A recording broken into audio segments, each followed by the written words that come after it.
नमस्कार दोस्तों, जो एनटीपीसी का जो पेपर हुआ है आज उसी क्वेश्चनों को लेकर आए हैं। जो 9 मई फर्स्ट शिफ्ट में क्वेश्चन पूछे गए हैं, उन्हीं क्वेश्चनों रियल क्वेश्चन लेकर आए हैं। जो कौन कौन से क्वेश्चन पूछे गए हैं आपसे, कौन कौन से नहीं पूछे गए हैं, उन्हीं पर हम डिस्कस करेंगे। 25-35 क्वेश्चन है इसमें, जीएस और साइंस के कौन कौन से क्वेश्चन इसमें फर्स्ट शिफ्ट में पूछे गए हैं। तो चलिए फ्रेंड्स, वीडियो को स्टार्ट करते हैं। वीडियो चालू करने से पहले हमारे चैनल को सब्सक्राइब कर लीजिए, बगल में बेल आइकन है उसको भी दबा लीजिए ताकि आपको इस तरह का नोटिफिकेशन सबसे पहले मिलता रहे। और आगे वाली जो 10 तारीख को जो पेपर है उसका भी आपको एनालाइसिस करने के लिए मिले। ठीक है, तो चलिए वीडियो को स्टार्ट करते हैं हम। चलिए, इसमें पहला क्वेश्चन है हमारा, पहले क्वेश्चन की तरफ बढ़ते हैं।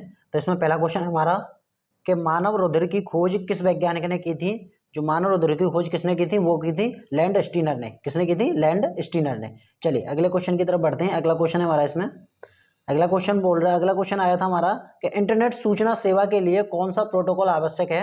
तो वो है आपका टीसीपी और आईपी। ठीक है, ये क्वेश्चन आपका एनटीपीसी फर्स्ट शिफ्ट में पूछा गया था। चलिए अगले क्वेश्चन की तरफ बढ़ते हैं। अगला क्वेश्चन है इसमें, अगला क्वेश्चन पूछा गया था कि विश्व का सबसे बड़ा फ्लोटिंग सोलर फार्म कहाँ स्थित है। जो फ्लोटिंग सोलर फार्म है वो कहाँ स्थित है, वो है आपका सिंगापुर में। ओके, ये करंट का क्वेश्चन था, करंट का क्वेश्चन ये पूछा गया था फर्स्ट शिफ्ट में। चलिए अगले क्वेश्चन की तरफ बढ़ते हैं। अगला क्वेश्चन है, अगला क्वेश्चन पूछा गया था भारत में कोविड टीकाकरण अभियान की शुरुआत कब हुई थी।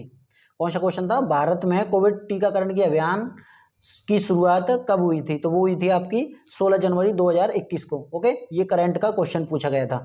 चलिए अगले क्वेश्चन की तरफ बढ़ते हैं। अगला क्वेश्चन है, अगला क्वेश्चन बोल रहा है, ये भी करंट का क्वेश्चन है फ्रेंड्स। ये देख लीजिए, करंट बहुत ज़्यादा पूछा गया है इसमें एनटीपीसी फर्स्ट शिफ्ट में। 9 मई की फर्स्ट शिफ्ट में क्वेश्चन में पूछा, बहुत ही ज़्यादा पूछा गया है इसमें। मेजर ध्यानचंद खेल रत्न पुरस्कार 2021 किसे दिया गया। तो वो दिया गया था आपका अवनी लखेरा को। किसे दिया गया था? अवनी लखेरा को दिया गया था। चलिए अगले क्वेश्चन की तरफ बढ़ते हैं। अगला क्वेश्चन कौन सा पूछा गया है? अगला क्वेश्चन है साइंस का क्वेश्चन है इसमें। साइंस का क्वेश्चन, निम्नलिखित में से किस विद्युत चुंबकीय तरंग की तरंग दैर्घ्य सबसे कम होती है। तो वो होती है आपकी किसकी? गामा किरण की। किसकी होती है? गामा किरण की। चलिए अगले क्वेश्चन की तरफ बढ़ते हैं। अगला क्वेश्चन कौन सा पूछा गया है? अगला क्वेश्चन है कि विश्व हीमोफीलिया दिवस कब मनाया जाता है। ये दिवसों में से, ये क्वेश्चन दिवसों में से पूछा गया है। तो ये मनाया जाता है 17 अप्रैल को। कब मनाया जाता है? 17 अप्रैल को मनाया जाता है। ठीक है, चलिए अगले क्वेश्चन की तरफ बढ़ते हैं। अगला क्वेश्चन पूछा गया है कि किसको आधुनिक मीरा के नाम से जाना जाता है। तो ये इसका जो राइट आंसर हो जाएगा वो हो जाएगा आपका महादेवी वर्मा। किसे जाना जाता है? महादेवी वर्मा को जाना जाता है। चलिए अगले क्वेश्चन की तरफ बढ़ते हैं। अगला क्वेश्चन कौन सा पूछा गया था इसमें? अगला क्वेश्चन है कि चंडालिका पुस्तक के लेखक कौन थे। तो वो थे आपके रविंद्रनाथ टैगोर। तो फ्रेंड्स, एक इसमें से आपके लेखक है, लेखक पूछा गया है इसमें। करंट अफेयर बहुत ज़्यादा पूछी जा रही है इसमें। ठीक है, चलिए बढ़ते हैं हम अगले क्वेश्चन की तरफ। अगला क्वेश्चन है हमारा कि सफदरगंज का मकबरा कहाँ स्थित है। सफदरगंज का मकबरा कहाँ स्थित है? वो है आपका दिल्ली में। ओके, चलिए बढ़ते हैं हम अगले क्वेश्चन की तरफ। अगला क्वेश्चन है इसमें हमारा कि किसी बंद परिपथ में वोल्टेज और विद्युत धारा का अनुपात रहता है। तो क्या रहता है? वो रहता है आपका समान। साइंस भी कूट कूट कर पूछी गई है, अंदर अंदर जाकर पूछी गई है, ये भी साइंस। ठीक है, चलिए बढ़ते हैं हम अगले क्वेश्चन की तरफ। अगला क्वेश्चन है, और लास्ट हम बात करेंगे कि अगले पेपर के लिए क्या आपको तैयारी करनी चाहिए, किस टॉपिक से तैयारी करनी चाहिए, कौन सा टॉपिक सबसे ज़्यादा आ रहा है, वो लास्ट में जाकर हम इसमें डिस्कस करने वाले हैं। ठीक है, चलिए अब अगला क्वेश्चन पूछा गया था इसमें कि निम्नलिखित में से कौन सा विषमांगी मिश्रण है। तो वो है आपका दूध। कौन सा है? दूध है। चलिए अगले क्वेश्चन की तरफ बढ़ते हैं। अगला क्वेश्चन है इसमें हमारा कि प्रबल अम्ल और प्रबल क्षार के लवणों का पीएच मान होता है। तो वो होता है आपका 7। ये भी साइंस का क्वेश्चन आया था फ्रेंड्स। तो आप ध्यान देखते जाइए कि साइंस में कहाँ कहाँ से कैसा कैसा पूछ रहा है एनटीपीसी। ठीक है, चलिए अगला क्वेश्चन है, विश्व आर्थिक मंच का सतत विकास प्रभाव शिखर सम्मेलन 2021 कहाँ आयोजित हुआ। तो वो हुआ था आपका जिनेवा। ओके, कहाँ आयोजित हुआ? जिनेवा। ठीक है, ये करंट का क्वेश्चन है, करंट का क्वेश्चन पूछा गया है। चलिए अगला क्वेश्चन पूछा गया, इसमें फुल फॉर्म पूछी गई थी। एनडीआरएफ की फुल फॉर्म क्या है। तो एनडीआरएफ की फुल फॉर्म है national disaster response force. Okay, एक इसमें फुल फॉर्म पूछी गई है। चलिए अगले क्वेश्चन की तरफ बढ़ते हैं। अगला क्वेश्चन कौन सा पूछा गया है? अगला क्वेश्चन ये साइंस का क्वेश्चन है। साइंस का क्वेश्चन पूछा गया था इसमें कि यदि 10 किलोग्राम की बाईसाइकिल 20 मीटर प्रति सेकंड की गति से चलती है तो 22 साइकिल की गतिज ऊर्जा क्या है। तो इसमें जो हमारा जो राइट आंसर होगा वो होगा आपका 2000 जूल। अब इसको हम सॉल्व कैसे करेंगे, तो आपको पता है m बराबर हमारा कितना है, m बराबर हमारा 10 kg है इसमें इस जगह पर हमारा, और v बराबर हमारा कितना है, v बराबर हमारा 20 मीटर प्रति सेकंड है। तो यहाँ पर लगा दीजिए, गतिज ऊर्जा का जो सूत्र होता है वो होता है आपका के ई बराबर 1/2 mv²। ओके, के ई बराबर 1/2 mv²। तो यहाँ पर वैल्यू रख देते हैं, इसे थोड़ा उठा लेते हैं। तो यहाँ पर 1/2 इंटू एम की वैल्यू हमारे पास 10 दे रखी है और वी की वैल्यू हमारे पास 20 दे रखी है। तो 20 का यहाँ पर वी का स्क्वायर हो रहा है, तो 20 का स्क्वायर 400 हो जाएगा। तो यहाँ पर ये सॉल्व करके हमारा कितना आ जाएगा, यहाँ पर सॉल्व करके 4000 आ जाएगा। ओके, ऊपर 4000 हो जाएगा, नीचे में 2 हो जाएगा, तो काट के वो कितना आ जाएगा हमारा, तो हमारा आ जाएगा 2000 जूल। ओके, चलिए बढ़ते हैं हम अगले क्वेश्चन की तरफ। अगला क्वेश्चन कौन सा पूछा गया था, अगला क्वेश्चन पूछा गया था इसमें कि उस प्रक्रिया का क्या नाम है जिसमें गैस सीधे ही ठोस में परिवर्तित हो जाती है। तो इसका जो राइट आंसर हो जाएगा वो हो जाएगा आपका डिपोजिशन। ओके, क्या हो जाएगा, डिपोजिशन। ठीक है, चलिए साइंस बहुत ज़्यादा पूछी गई है, साइंस के क्वेश्चन बहुत ज़्यादा देखने को मिले हैं यहाँ पर। और यहाँ पर अगला क्वेश्चन है कि निम्नलिखित में से कौन सा देश हिंद महासागर तटीय क्षेत्रीय सहयोग संघ IOSR का सदस्य नहीं है। तो इसका जो राइट आंसर हो जाएगा वो हो जाएगा आपका चीन। ओके, और इसमें थोड़े फैक्ट भी देख लीजिए फ्रेंड्स, इसमें क्या पता आगे जो 10 तारीख का जो पेपर है, मतलब कल का पेपर है, कल के पेपर में इसी में से कोई क्वेश्चन पूछ ले।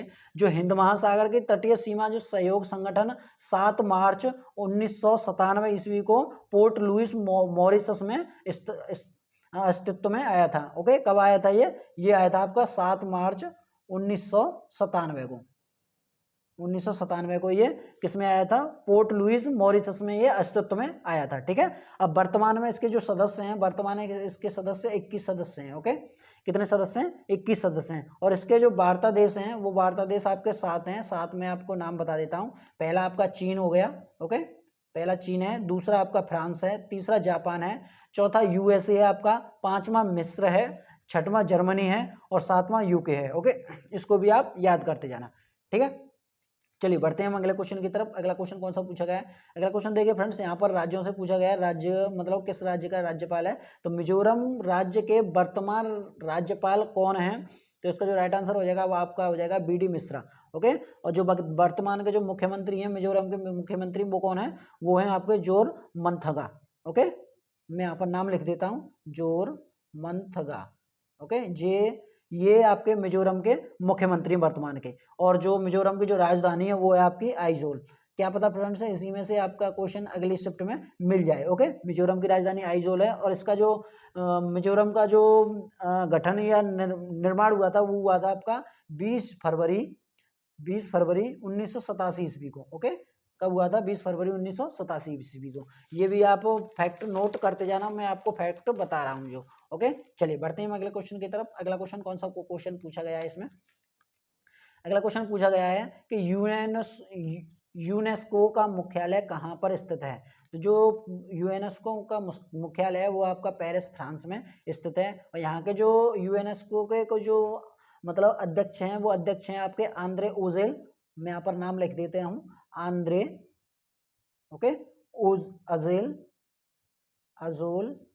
अजोले। ओके, आंद्रे अजोले यहाँ के यूनेस्को के अध्यक्ष हैं। और यहाँ पर जो सदस्य हैं उनके सदस्यों की संख्या कितनी है, 195। ओके, 195 सदस्य हैं यहाँ पर। और यहाँ की इसकी जो स्थापना होती है वो स्थापना होती है 1945 ईस्वी में। ओके, इसको भी आप नोट करते जाना। ठीक है, जो मैंने आपको फैक्ट बताया है। चलिए बढ़ते हैं हम अगले क्वेश्चन की तरफ। अगला क्वेश्चन क्या पूछा गया है इसमें, अगले क्वेश्चन की तरफ देख लेते हैं। ये करंट का क्वेश्चन है फ्रेंड्स। यहाँ पर 17वां शिखर सम्मेलन 2022 में कहाँ आयोजित किया जाएगा। तो वो आयोजित किया जाएगा आपका इंडोनेशिया। कहाँ पर, इंडोनेशिया। किस सन में, 2022 में। और जो 18वां सम्मेलन है, 18वां सम्मेलन है, ये कहाँ पर किया जाएगा, ये भारत में आयोजित किया जाएगा। कहाँ पर किया जाएगा, भारत में आयोजित किया जाएगा। ये कब किया जाएगा, ये किया जाएगा आपका 2023 में। ठीक है, ये भी आप नोट करते जाना, क्योंकि शिखर सम्मेलन से ये क्वेश्चन आ गया है। क्या पता अगले शिखर सम्मेलन का आपका क्वेश्चन देखने को मिल जाए। ठीक है, तो ये 18वां बता दिया मैंने आपको। और ये 15वां सम्मेलन है, वो रियाद में सऊदी अरब में 2020 में हुआ था। ठीक है, ये भी आप याद कर लेना। ठीक है, चलिए बढ़ते हैं हम अगले क्वेश्चन की तरफ। अगला क्वेश्चन क्या पूछा गया है, अगला क्वेश्चन पूछा गया है करंट का ही क्वेश्चन है। स्वच्छ सर्वेक्षण रिपोर्ट 2021 में भारत का कौन सा शहर प्रथम स्थान प्राप्त किया है। तो वो किया है आपका इंदौर, जो कि मध्य प्रदेश में स्थित है। ठीक है, और दूसरा स्थान यहाँ पर सूरत ने किया है।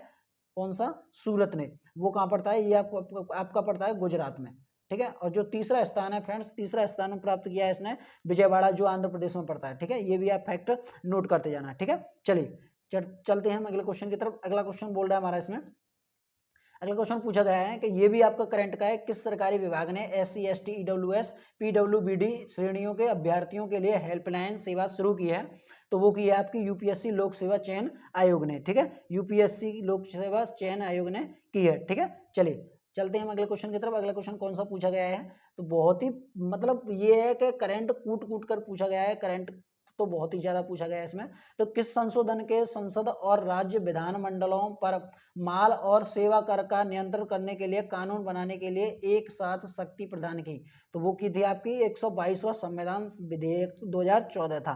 कौन सा था, 122वां संविधान संशोधन विधेयक 2014, ठीक है। ये कब हुआ था, ये हुआ था आपका 2014 में। GST आपको पता है, GST। अब GST के बारे में बात कर लेते हैं। तो GST विधेयक 144 संविधान विधेयक तथा 101वां संविधान संशोधन अधिनियम में बना था, ठीक है।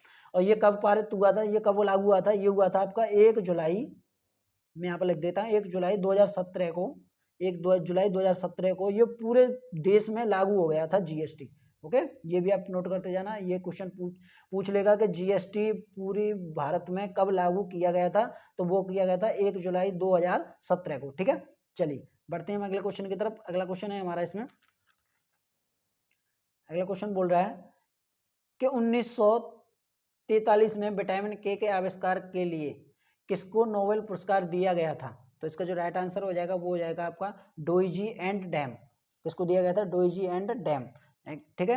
अब ये डोइजी कहाँ के रहने वाले थे? ये आपके अमेरिका के रहने वाले थे, ठीक है। और ये किसके थे? जैव रसायन विज्ञान के थे, ठीक है। विटामिन के का रक्त का थक्का बनाने में सहायक होती है। कौन सी विटामिन? विटामिन के रक्त का थक्का बनाने में सहायक होती है। और जो हेनरिक डैम है ये डेनमार्क के थे, ठीक है। ये भी आप ध्यान कर लेना। चलिए बढ़ते हैं अगले क्वेश्चन की तरफ। अगला क्वेश्चन है हमारा इसमें, देखिए अगला क्वेश्चन मुद्रा से पूछा गया है इसमें। अगला क्वेश्चन है म्यांमार की मुद्रा निम्नलिखित में से कौन सी है? तो वो है आपकी कयात। क्या है? कयात है। और जो म्यांमार का जो पुराना नाम है वो आपका बर्मा है। ओके, आप ये भी आप याद रखना, म्यांमार का जो पुराना नाम बर्मा है। और म्यांमार की जो राजधानी है वो अब नई राजधानी है वो नाई प्यांडी है। क्या है? नाए प्यांडी। मैं यहाँ पर नाम लिख देता हूँ प्यांडी, ठीक है। पिंडिया, न्याय पिंडिया यहाँ पर ये राजधानी है, ठीक है। चलिए अगले क्वेश्चन की तरफ बढ़ते हैं। अगला क्वेश्चन है हमारा इसमें कि जो ये भी साइंस का क्वेश्चन, देखिए लाफिंग गैस का रासायनिक नाम क्या है? तो नाइट्रस ऑक्साइड है। ओके, क्या नाम है? नाइट्रस ऑक्साइड है। चलिए चलते हैं हम अगले क्वेश्चन की तरफ। अगला क्वेश्चन बोल रहा है हमारा इसमें, देखिए साइंस बहुत ज़्यादा पूछी गई है यहाँ पर। देखिए नदियों से पूछा गया था कि निम्नलिखित में से कौन सी नदी यमुना नदी की सहायक नदी नहीं है? तो वो कौन सी है? वो है आपकी कल्याणी।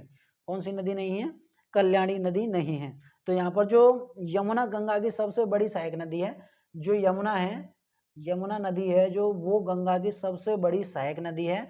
तो और यमुना की जो सहायक नदी है वो कौन कौन सी है? वो आपकी चंबल हो गई, आपकी एक केन हो गई तथा एक बेतवा हो गई। ये तीनों सहायक नदी हैं। और फ्रेंड्स ये यमुना नदी गंगोत्री से निकलने के बाद, गंगोत्री से निकलने के बाद जो प्रयागराज है आपका, जो इलाहाबाद में जो गंगा नदी में मिल जाती है, ठीक है, प्रयागराज में।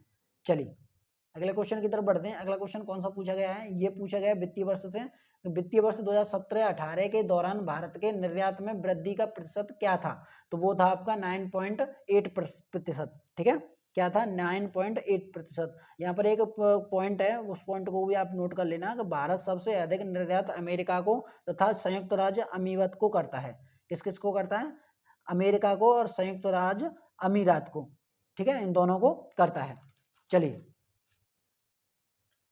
अगला क्वेश्चन है हमारा इसमें। अगला क्वेश्चन बोल रहा है कि 2018 में किस शहर में नाबार्ड ने जलवायु परिवर्तन केंद्र स्थापित किया था? वो किया था आपका लखनऊ में। किस में किया था? लखनऊ में। चलिए अगले क्वेश्चन की तरफ बढ़ते हैं। अगला क्वेश्चन है हमारा इसमें, देखिए फ्रेंड्स इसमें एक योजना से क्वेश्चन पूछा गया था। तो प्रधानमंत्री आवास विकास योजना कब शुरू की थी? वो की गई थी आपकी 25 जून 2015 को। तो हम यहाँ पर डिस्कस कर लेते हैं अब कि इसमें कौन कौन से, मतलब ये है कि NTPC सेकेंड फेज में साइंस के तो बहुत कूट कूट कर पूछा ही जा रहा है बहुत ज़्यादा। साइंस और करंट अफेयर बहुत ज़्यादा पूछी जा रही है। यहाँ पर जो 31 क्वेश्चन है, 31 क्वेश्चनों में से ज़्यादा से ज़्यादा 10 या 12 क्वेश्चन आपके करंट अफेयर्स के मिले हैं यहाँ पर, और 16 से 17 क्वेश्चन यहाँ पर साइंस के जो हमारे बच्चों से एनालिसिस हुए हैं कि कौन कौन से प्रश्न आए थे, उनसे पूछे गए थे। तो उनको जो जो याद क्वेश्चन थे वो याद हमने आपको बता दिए हैं। अगर आपको ये वीडियो हमारी अच्छी लगी हो तो हमारे चैनल को सब्सक्राइब कर लीजिए और बेल आइकन को भी दबा लीजिए, ताकि आपको अगला कोई मतलब एनालाइज करने के लिए, मतलब 10 तारीख का कल का पेपर है, कल के पेपर के लिए आपको एनालाइज करने के लिए ये क्वेश्चन मिले। ठीक है, तो मिलते हैं नेक्स्ट वीडियो में, तब तक के लिए नमस्कार।